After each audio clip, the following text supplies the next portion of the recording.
В эфире программа «Актуальное интервью», в студии Марфирина Алексеева. Здравствуйте. Исходя из трактовки федерального закона, коррупционным деянием можно относить не только вымогательство или получение взятки должностным лицом, но и его непосредственное злоупотребление своими должностными полномочиями, их использование в личных интересах, а также в интересах близких или доверительных лиц. О противодействии коррупционным правонарушениям мы сегодня и поговорим. Гость у нас в студии Илья Воротов, старший помощник прокурора города Якутска. Илья Петрович, здравствуйте. Здравствуйте. Сколько коррупционных уголовных дел возбуждено и расследовано уже в уходящем году?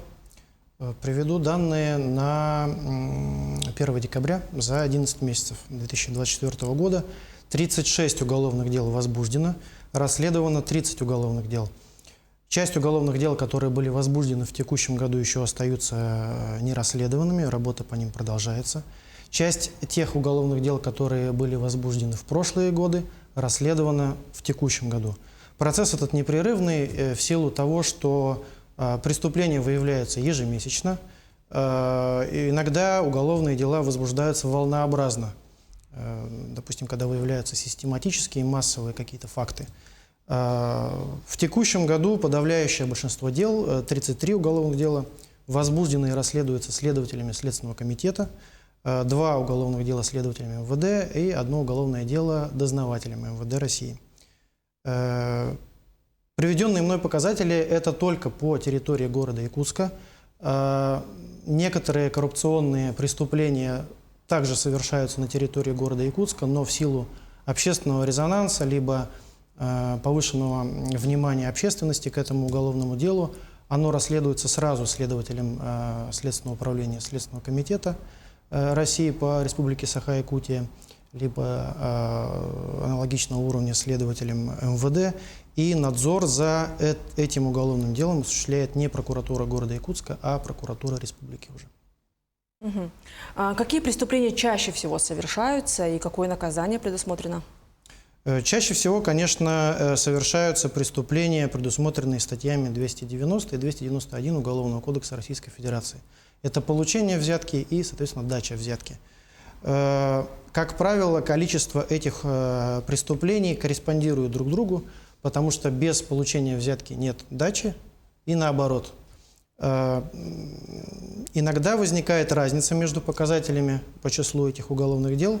Она объяснима тем, что, во-первых, сложности возникают при расследовании уголовных дел именно в отношении должностных лиц. В целом эти преступления являются латентными, то есть скрытыми от постороннего взгляда, от общественности. Ну и к тому же граждане чаще обращаются с явками с повинной, поскольку для них уголовным законом предусмотрена снисходительная так называемая норма, а для должностных лиц такого снисхождения нет. Если говорить о размере ущерба от коррупционных преступлений, от чего и каких обстоятельств это обычно зависит? Размер ущерба, я могу сказать двояко об этом. Во-первых, если подходить абстрактно к вопросу ущерба от коррупционных преступлений, то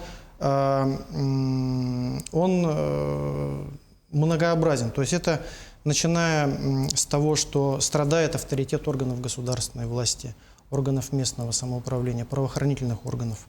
У граждан создается ложное впечатление о том, что помимо существующих процедур и правил, есть еще обходные пути закона.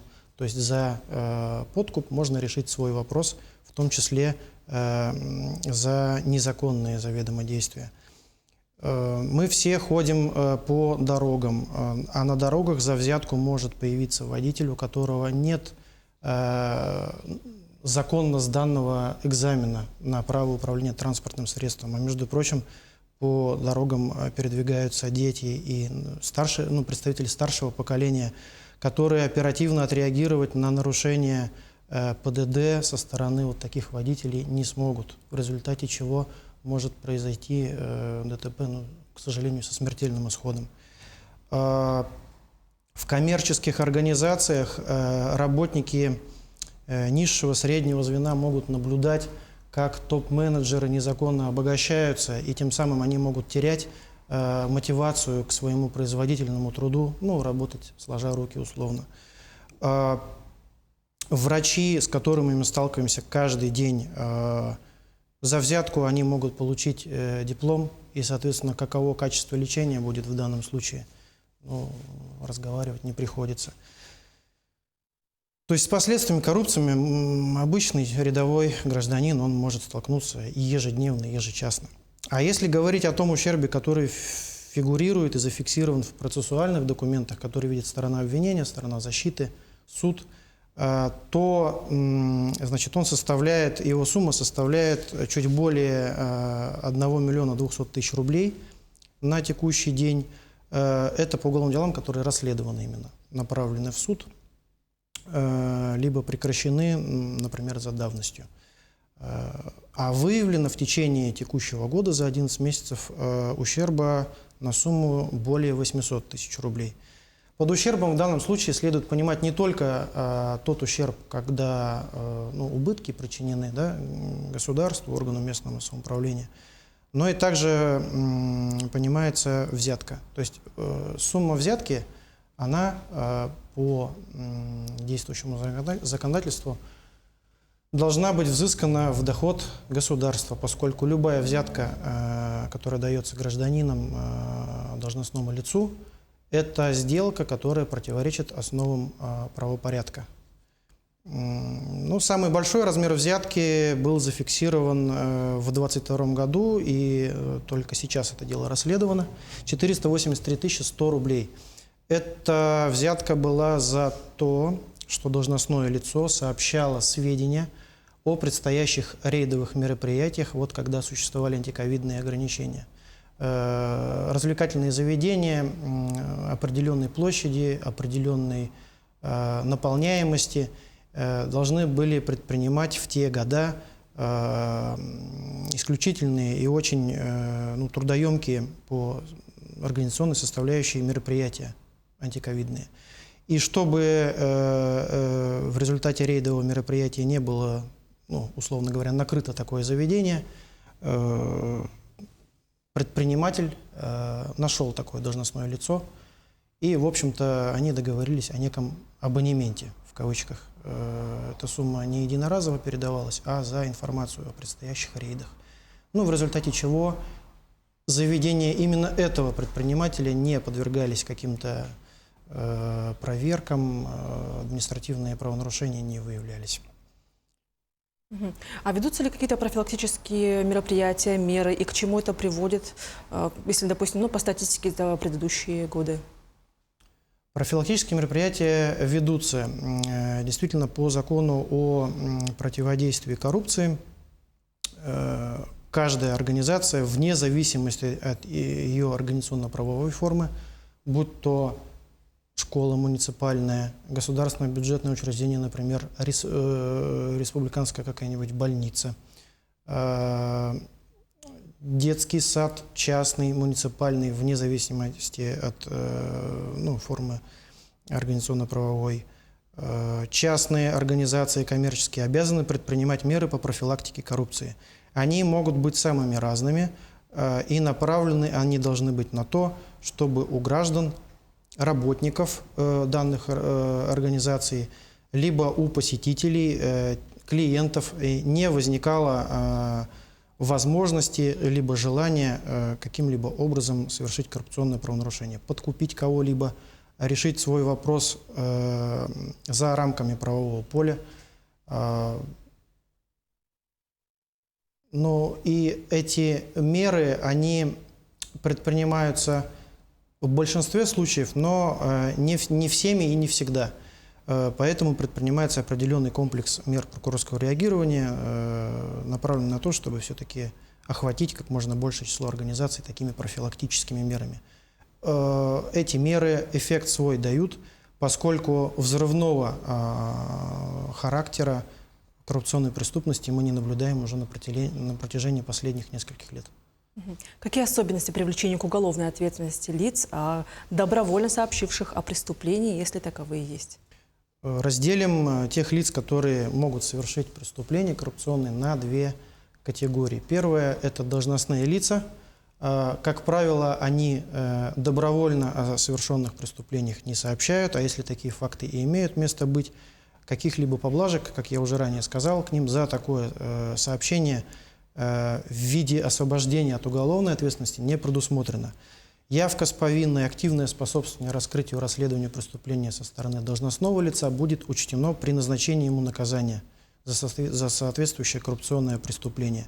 Снижается верхний предел допустимого наказания, и наказание назначается мягче, чем при прочих равных обстоятельствах, если бы лицо не обратилось с явкой с повинной. Вторая группа лиц, которые могут сообщить о совершенном коррупционном преступлении, это граждане, то есть взяткодатели, другими словами. Для них более снисходительные условия. Существует примечание к статье 291 Уголовного кодекса Российской Федерации, в котором перечислены те условия, при которых лицо освобождается от уголовной ответственности.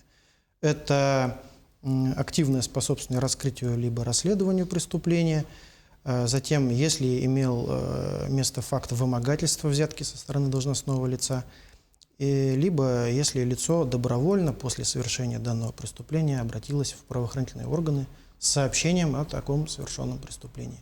В таком случае уголовное дело возбуждается также, как и в отношении должностного лица, но сообщивший гражданин о совершенном преступлении им и помогавший следствию, то есть сотрудничавший с ним, избегает в дальнейшем вынесения обвинительного приговора и судимости. Продолжает жизнь в прежнем режиме, в прежнем ритме. Ну что ж, и в конце эфира хотелось бы узнать, куда обращаться, если у человека, у граждан, вымогает взятку. Как я уже ранее сказал, фактами выявления коррупционных преступлений, взяток в частности, занимаются в основном правоохранительные органы. Помогая правоохранительным органам и сообщая о том, что вымогают взятку у гражданина, граждане пользуются той нормой о снисхождении, предусмотренной примечанием к статье 291 Уголовного кодекса Российской Федерации. Можно сообщать в любой правоохранительный орган. В каждом правоохранительном органе имеется собственная служба безопасности, которая заинтересована в искоренении преступности в рядах своих сотрудников, в очищении коллективов правоохранителей от подобного недопустимого поведения служебного.